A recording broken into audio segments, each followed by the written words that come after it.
A city gripped by fear. A day after deadly ethnic riots, Han Chinese and Muslim Uighurs are coming to terms with the worst ethnic violence in the country in decades. Thousands of riot police are patrolling the streets of Urumqi, and authorities have arrested hundreds of protesters. All ethnic violence should be condemned from either side, but the government policies have fueled over the year the resentment of the Uyghur community. They're extremely concerned about curbs to their livelihood, to their culture, to their religion, and this kind of resentment cannot be addressed simply in a repressive way. The government blames businesswoman Rabia Kadir, the Uyghurs' leader who is living in exile in the United States.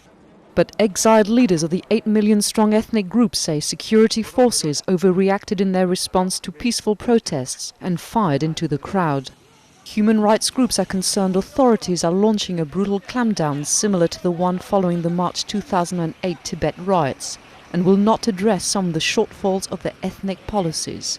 You cannot equate someone who writes an article or distributes a pamphlet or even advocate peacefully greater autonomy or independence with terrorist groups or groups that use or advocate violence. And this is a distinction that the government has not been doing.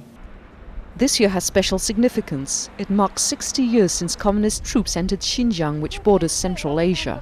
As in Tibet, many Uyghurs complain millions of settlers are moving into the region and dominating economic and political life. But for Chinese residents of Urumqi, the bloody riots come as a real shock.